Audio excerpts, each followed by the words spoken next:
கர்த்தருடைய பரிசு நாமத்திற்கு ஸ்தோத்திரம் உண்டாவதாக. இன்றைய ஜீவ வார்த்தை நிகழ்ச்சியை கேட்டுக்கொண்டிருக்கும் அனைவரையும் கர்த்தருடைய பரிசு நாமத்தினால் வாழ்த்துகிறேன், ஆசீர்வதிக்கிறேன். இன்றைய சின்ன தியானத்திற்கு தேவன் கொடுத்த வேத பகுதி ஏசாயா தீர்க்கதரிசி எழுதின புஸ்தகம். அதில் 62ஆம் வசனம், 62ஆம் அதிகாரம் 3ஆம் வசனம்.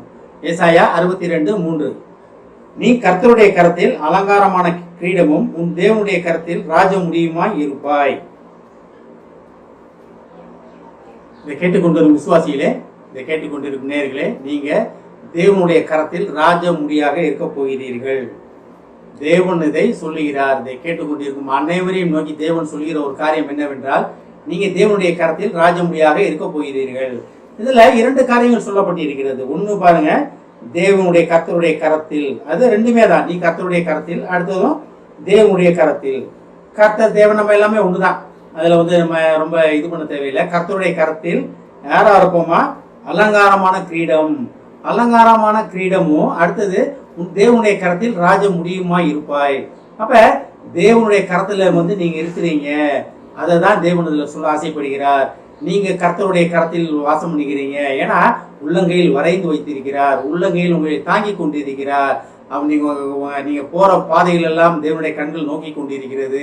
நேற்று தான் யோசிச்சு பார்த்தோம், நம்ம நீ பயப்பட வேண்டாம், கலங்க வேண்டாம், தேவனாய கர்த்தர் தாமே முன்பே செல்கிறார், கர்த்தர் தாமே உன்னுடன் இருக்கிறார் அப்படின்னு பார்த்தோம். நம்ம எதுக்காக?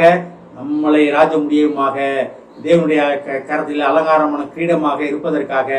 அப்ப நீங்க தேவனுடைய கரத்தில் இருக்கிறீங்க. அந்த இதுல ஒரு சின்ன ஒரு காரியம் பாருங்க.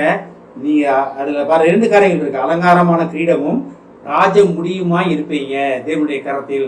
அப்ப நீங்க ஏற்கனவே தேவனால் தெரிந்து கொள்ளப்பட்டு, கிரீடம் யாருக்கு வைப்பாங்க? ராஜாக்கு தான் வைப்பாங்க.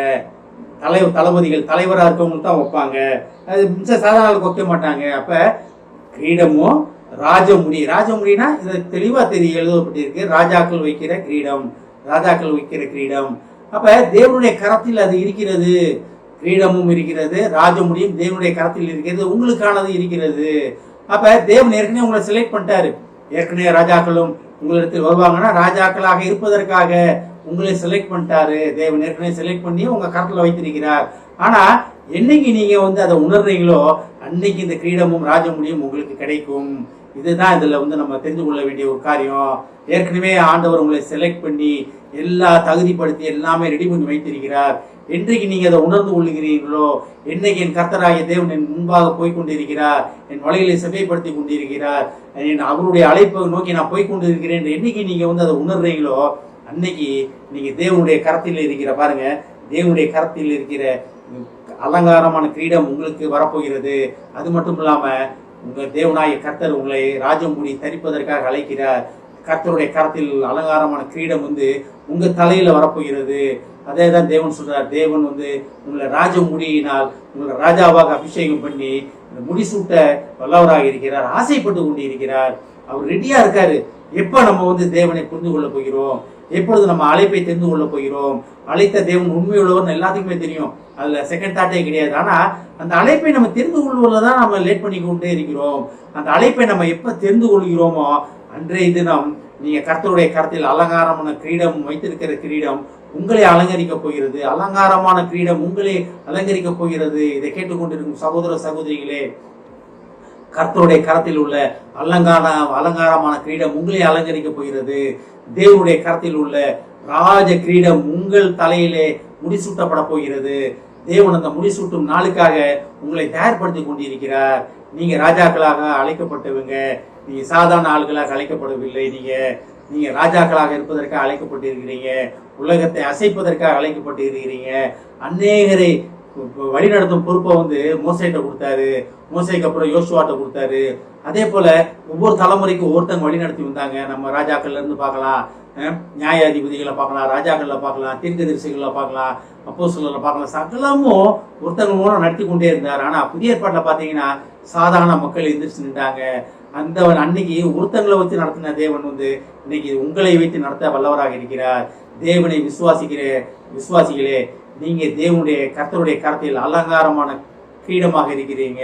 எவ்வளவு ஒரு அருமையான வார்த்தை பாருங்களேங்க, என்ன ஒரு அற்புதமான வார்த்தை பாருங்களேங்க. தேவனுடைய கரத்தில் கர்த்தருடைய கரத்தில் அலங்காரமான கிரீடமும் தேவனுடைய கரத்தில் ராஜமுடியுமாய் இருக்கிறீர்கள். எதுக்கு தேவன் கையில் வைத்துக்கொண்டு உங்களுக்காக காத்து கொண்டு இருக்கிறார். நம்ம எவ்வளோ நாள், எத்தனை வருடங்கள், எவ்வளோ காலங்கள் தேவனை காத்துக்கொண்டு தேவனை காத்திருக்க வைக்க போகிறோம். நம்மை ஆராய்ந்து பார்ப்போம். ஜெபிப்போம்.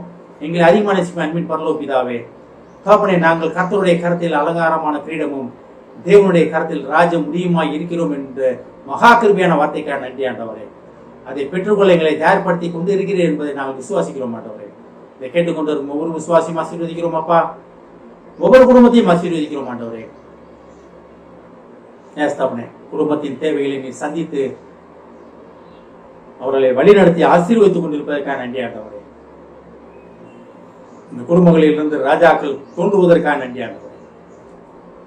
ஆசீர்வதிக்கிறோம் அப்பா.